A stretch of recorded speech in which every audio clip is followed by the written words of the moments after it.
और इन दो विपरीतताओं का मिलन कब होता है? भगवान कृष्ण कहते हैं गीता में कि कैसे इन सारे विपरीत परिस्थितियों में तुम्हारा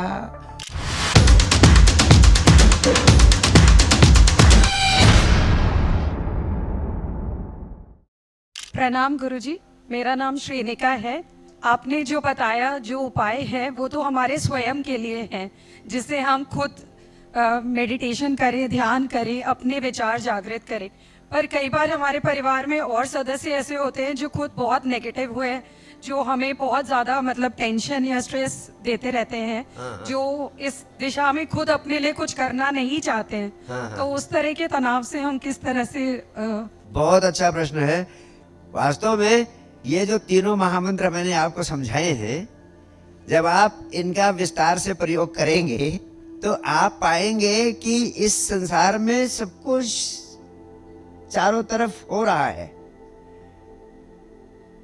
और इसी संसार में सब कुछ चारों तरफ होते हुए भी बुद्धत्व भी मिलता है लोगों को, विवेकानंद भी होते हैं इसी में, रामकृष्ण भी होते हैं इसी में, रमन महर्षि भी होते हैं इसी में, आनंदित लोग भी जीते हैं इसी संसार में, जबकि नकारात्मकता भरी हुई है। यह सारा अस्तित्व दो विरोधी ध्रुवों के मिलन से बनता है। सकारात्मकता और नकारात्मकता दोनों एक दूसरे के पूरक है, सहयोगी है, एक के बिना दूसरे का अस्तित्व ही नहीं है। और इन दो विपरीतताओं का मिलन कब होता है? जब तुम दोनों के प्रति साक्षी भाव में आ जाते हो।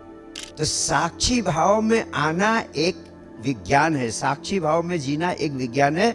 जो मैंने कहा हर पल आनंदित रहना सीखिए, 5 सूत्र हैं उसके, एक सूत्र है साक्षी भाव में जीना। यानी विपरीत परिस्थितियां भी आएंगी जिंदगी में, अनुकूल परिस्थितियां भी आएंगी जिंदगी में, सुख भी आएगा जिंदगी में, दुख भी आएगा जिंदगी में, लेकिन ये दोनों विपरीतताओं के होते हुए भी आप अछूते रह जाएं। ये कैसे संभव है?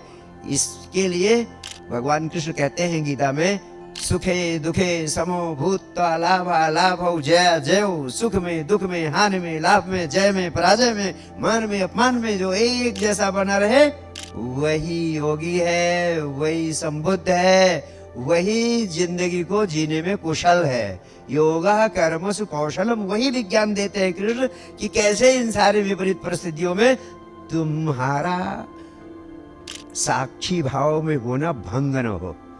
तो साक्षी भाव में जीने की कला सीखी जा सकती है और उस कला को सीखने का विज्ञान मैंने इस बेसिक कोर्स में उपलब्ध कराया है। इसीलिए मैंने कहा है कि जब आप सीखेंगे तो सब कुछ संसार में होता रहेगा, लेकिन आप उसे अछूते रहेंगे, जल में कमलवत। और ये सरलता से संभव है। ये कोई वैज्ञानिक या धारणा या दार्शनिक धारणा नहीं है, ये वास्तविक सत्य है, इसको जिया जा सकता है।